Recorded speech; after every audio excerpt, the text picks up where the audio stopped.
আপনারা কখনো চা ছাঁকনির সাহায্যে জামা কাপড় আয়রন করে দেখেছেন? এমনই কিছু ছোট ছোট টিপস শেয়ার করব।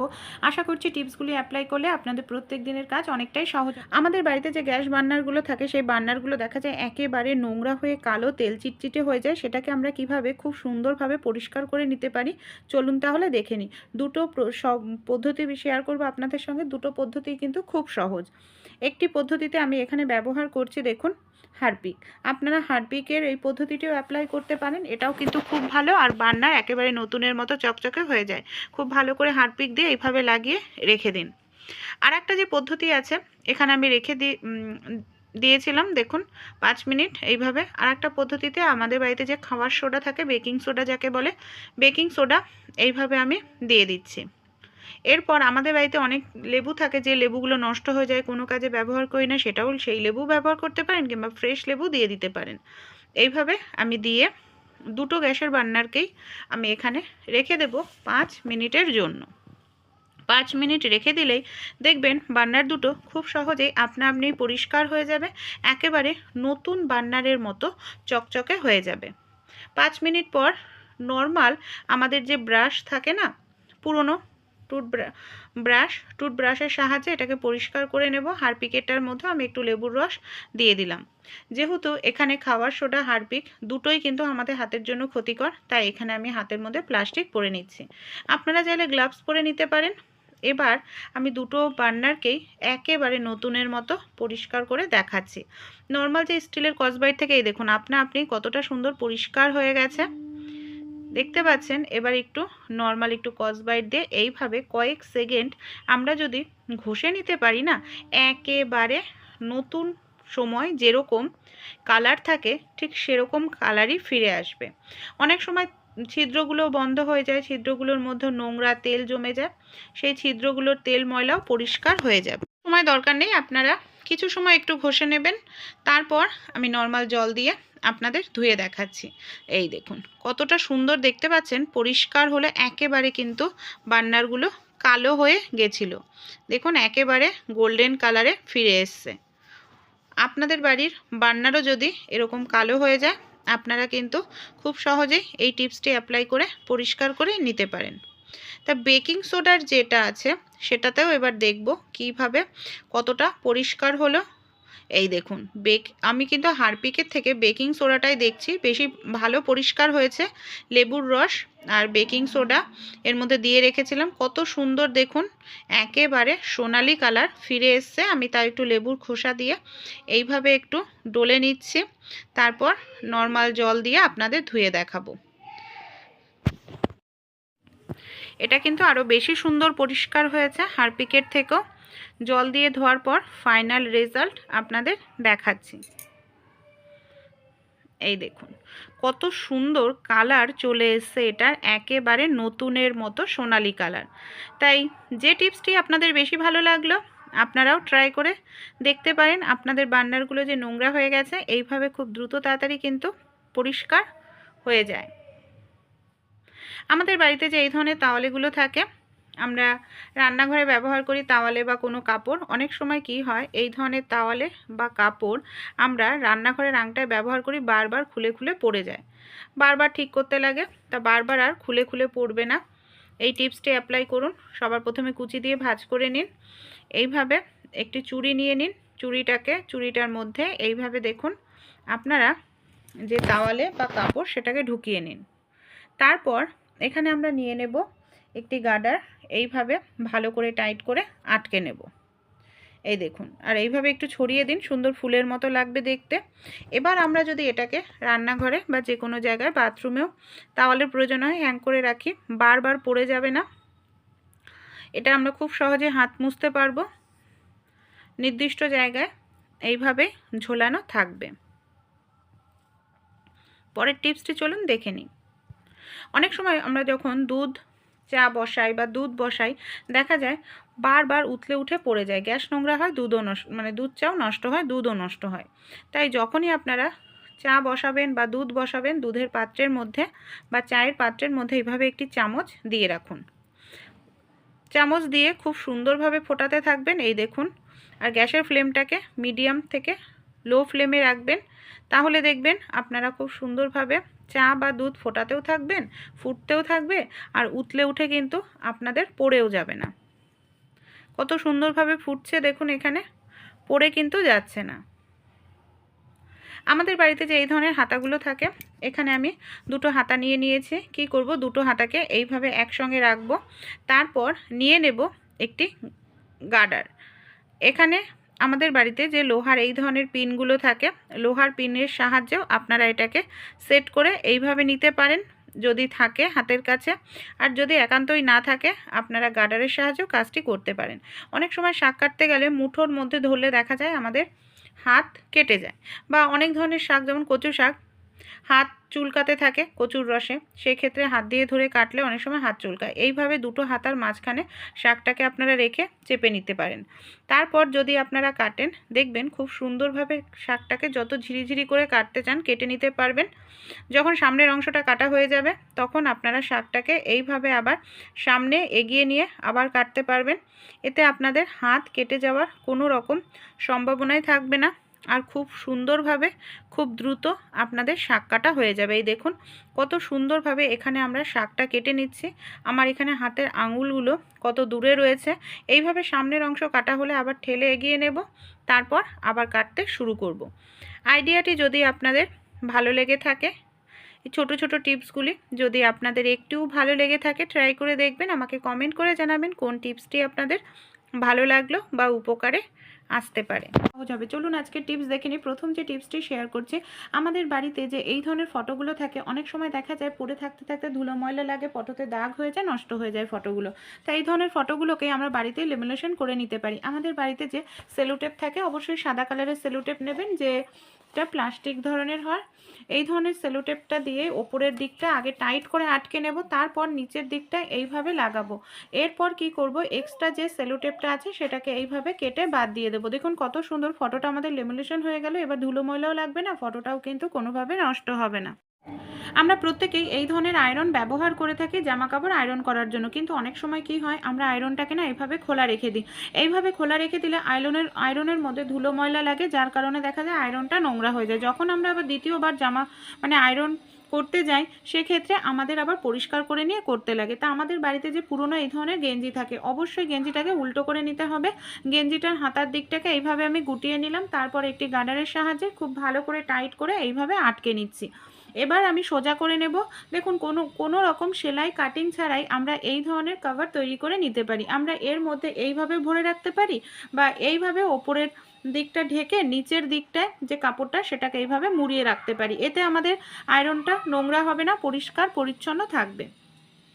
আমরা হয়তো কোথাও কাঁচি নিয়ে যেতে চাই দরকারের জন্য, বা ব্যাগের কোথাও রেখে দিই, সেক্ষেত্রে কাঁচির যে সরু মুখটা থাকে না, অনেক সময় দেখা যায় আমাদের হাত কেটে যায় বা ব্যাগে থাকা জিনিসপত্র নষ্ট হয়ে যায়। কিভাবে কাঁচিটাকে রাখলে বা নিয়ে ক্যারি করতে পারি যাতে সহজে ব্যাগে থাকা জিনিসও নষ্ট হবে না, হাতও কাটবে না। আমাদের বাড়িতে যে এই ধরনের পেনের ঢাকনা থাকে, পেনের ঢাকনা নিয়ে নিন।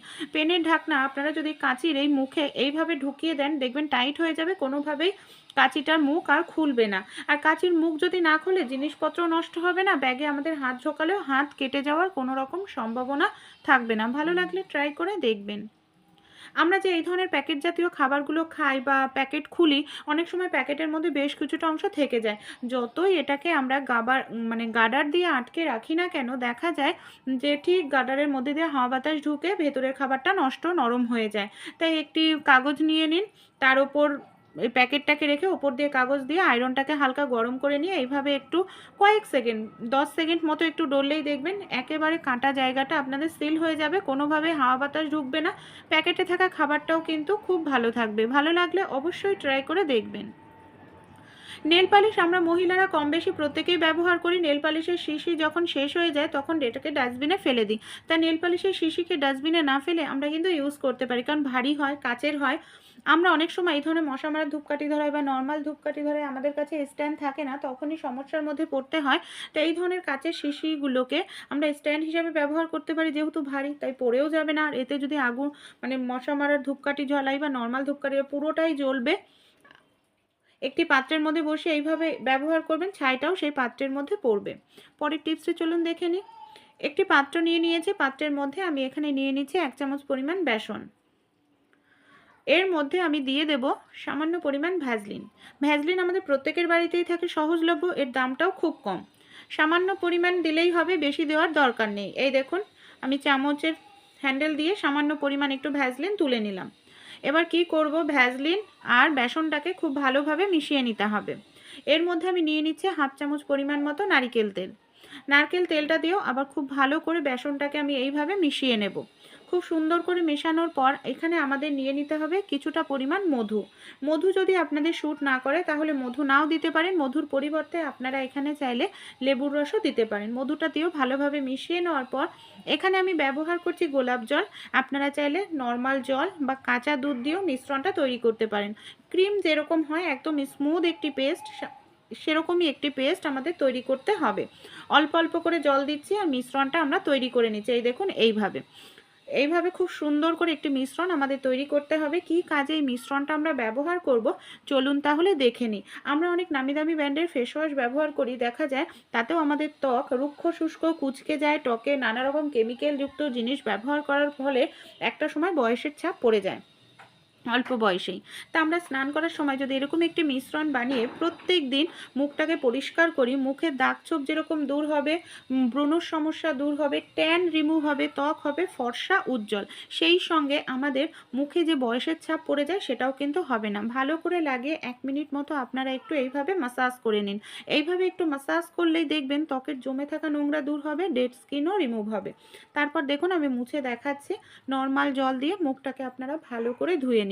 এই ছোট্ট রেমেডিটি একবার ব্যবহার করে দেখেন, আপনাদের মুখ এতটাই সফট নরম হবে যে আপনারা নিজেরাই দামি দামি ব্র্যান্ডের ফেস ওয়াশ ছেড়ে দিয়ে এই প্যাকটি ব্যবহার করতে থাকবেন। ভালো লাগলে অবশ্যই আপনারাও কিন্তু অ্যাপ্লাই করে দেখতে পারেন, উপকার পাবেন। আটা চালার সময় অনেক সময় দেখা যায় আমরা যখন চালনি দিয়ে আটা চালি কি সমস্যা হয়, আটাটা চারপাশে পড়ে আমাদের জায়গাটা নোংরা হয়। আর আটা চালতেও অনেক সময় লাগে, আটার মধ্যে দলা দলা থাকে। তাই আটা চালার সময় 2টো চামচ নিয়ে নিন। চামচ দিয়ে এইভাবে আটা চাললে খুব দ্রুত তাড়াতাড়ি আটা চালতে পারবেন। আটার মধ্যে যে দলা আছে সেই দলাগুলি খুব তাড়াতাড়ি ভেঙে যাবে, চালাটাও খুব তাড়াতাড়ি হয়ে যাবে। এই দেখুন পরের যে টিপসটি শেয়ার করছি, মোমবাতি আমরা অনেক সময় দেখা যায় জ্বালানোর পর ভাঙা থাকে, সেটা ব্যবহার করা যায় না। সেরকম মোমবাতি নিয়ে নিন আর মোমবাতিটাকে এইভাবে আপনারা গলিয়ে নিন। দেখুন খুব ভালো করে এখানে আমি মোমটাকে গলিয়ে নিয়েছি। যেগুলো ভাঙা মোম বা টুকরো মোম থাকে সেগুলোকে, মাটির যে প্রদীপ থাকে সেই প্রদীপগুলো নিয়ে নিয়েছি। এবার তরল মোমটাকে এই প্রদীপের মধ্যে ঢেলে নিচ্ছি। এবার কি করব, এর মধ্যে আমি একটি সলতে দিয়ে দেব। এই দেখুন এই ধরনের মোম, আপনারা চাইলে কালার মোম তৈরি করতে পারেন। একটু কালার মিশিয়ে দিন, তাহলেই সুন্দর কালারিং মোম তৈরি হবে। আমি এইভাবে সামান্য তুলো সরু করে পাকিয়ে নিলাম। ঠিক মাঝখানটা এইভাবে কিছু সময় একটু 1-2 সেকেন্ড ধরে রাখলেই একদম মাঝখানটা সেট হয়ে যাবে। তারপর এটাকে ঠান্ডা করে নেব। ঠান্ডা করে নিলে একদম জমাট বেঁধে যাবে। দেখুন কত সুন্দর আমরা প্রদীপের মোমবাতি তৈরি করে নিলাম। তাই আপনাদের বাড়িতে ছোট টুকরো মোম থাকলে বা ভাঙা মোম থাকলে ফেলে না দিয়ে খুব সহজেই এইভাবে আপনারা মোমের প্রদীপ বানিয়ে নিতে পারেন, সেটাকে আবার ব্যবহার করতে পারেন। অনেক সময় দেখা যায় আমরা ডালের বড়া নানা রকম রেসিপি করে থাকি, ডালের বড়া করে থাকি। সেক্ষেত্রে হাত দিয়ে গরম তেলের ওপর দিতেও অসুবিধা হয়, বা অনেক সময় গোল গোল হয় না, কোনোটা অনেকটা বড় কোনোটা চ্যাপ্টা হয়ে যায়। আমাদের বাড়িতে যে এই ধরনের ফানেল থাকে, ফানেলের মধ্যে আপনারা ডালের পেস্ট এইভাবে ভরে নিন। নিচের দিকটা আঙুল দিয়ে চেপে নেবেন। এই দেখুন আমি কিন্তু আঙুল দিয়ে চেপে নিয়েছি নিচের দিকে। এই দেখুন কত সুন্দর পড়ছে।